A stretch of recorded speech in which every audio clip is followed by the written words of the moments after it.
Те си намират по-добри постове в по-скъпи селекции. Съответно това принуждава ротацията на Минчев да бъде такава. Ти ми каза пък, че ето този човек. Един сезон в NBDL, Националната лига за развитие в NBA.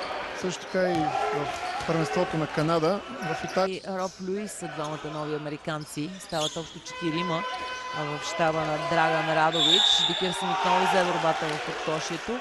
Имаме 2 точки. След като в първите два мача от Балканската лига отбелязаха по над 85 точки. Чудесно!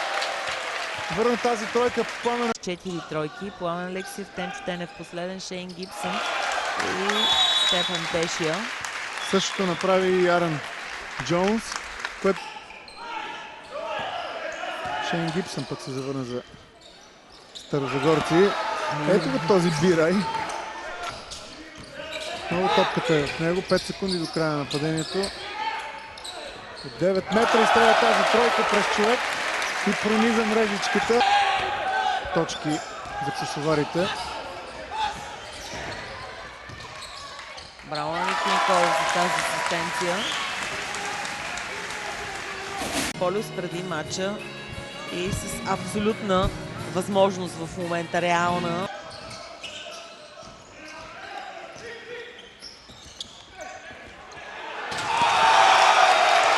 Беше много добре замислено и сега.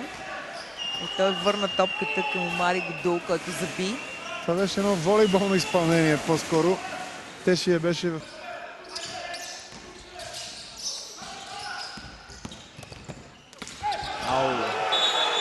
Какъв чедър! Джордан Дикърсън, да. Поздравления за Юрай Сегарич, сега, който проби, събра защитата и отклони към Желев, който отбеляза тройка. Същото сега пък трябва да го провокират да извърши петото си такова, с което да приключи матча за него. Кел Лок се ядоса. 20 точки.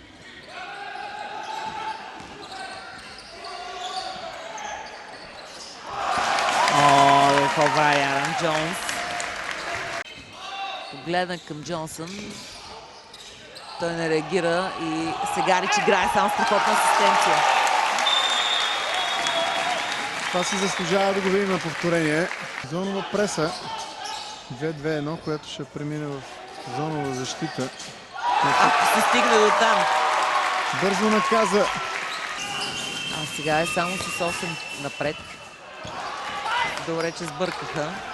И сега Тихомир Желев има възможност да направи разликата отново двуцифрена. Гибсън.